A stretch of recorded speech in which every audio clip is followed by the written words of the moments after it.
Hello everyone. So today we are going to learn very helpful words. So let's get started.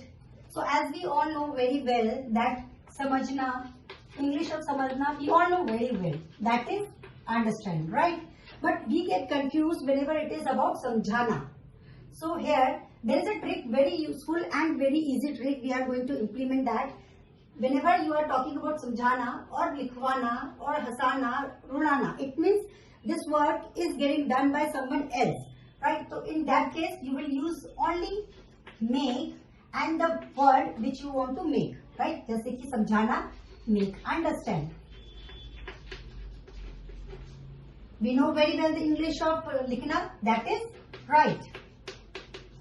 So what will be the English of लिखवाना? Very easy. We have to place only make before the word, that is make, write. Now, hasna, we all know very well. Hasna means laugh. Hasana, that will be make laugh. Same as rona, weep. Rulana, it will be make weep. Such words are like sleep. As we know very well, sleep means सोना.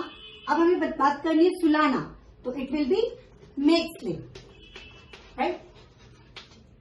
बोलना, that is speak. बुलवाना, very easy, make sleep. डरना, scare.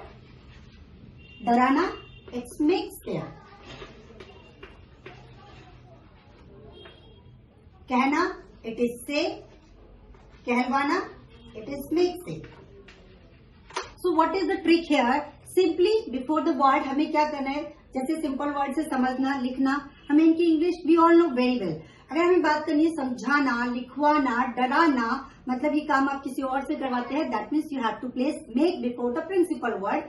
Principal word means अगर आप बात करनी है समझना की, तो आपको क्या करना है? समझाने में लगाना है make understand, ठीक है? आप बात कर रहे हैं लिखना, अगर आपको बात करनी है लिखवाना, तो आपको लिखना पड़ेगा make write. हंसना, it's laugh. हंसाना, make laugh. रोना, weep और cry you can say, तो रुलाना हो जाएगा make cry और make weep. इस तरीके से और भी बहुत सारे वर्ड्स हैं जिन्हें हम अपने आप बना सकते हैं, जैसे कि सोना, sleep, सुलाना, make sleep, बोलना, speak, बुलवाना, make sleep, डरना, scare, डराना, make scare, कहना, say, कहलवाना, it is make say. तो इस तरीके और भी बहुत सारे वर्ड्स है विच आई हैवंट रिटन हियर, जो मैंने नहीं लिखे हैं. जैसे कि हम बात करें चलना, तो it's walk.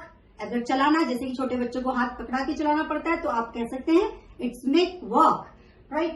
But it has some exceptional words also. इसके साथ कुछ एक्सेप्शनल रूल्स भी आते हैं जिसमें हमें मेक लगाने की जरूरत ही नहीं है. जैसे कि द फर्स्ट वर्ड इज पढ़ना और पढ़ाना. वी ऑल नो पढ़ना मीन्स रीड, स्टडी, राइट? पढ़ाने के लिए हमें मेक लगाने की जरूरत नहीं है, मेक रीड और make study, because it has its own word. इसका अपना वर्ड है, तो हम क्यों बनाएंगे न्यू वर्ड, राइट? तो पढ़ाने की बात करेंगे तो हम क्या होगा? It is teach.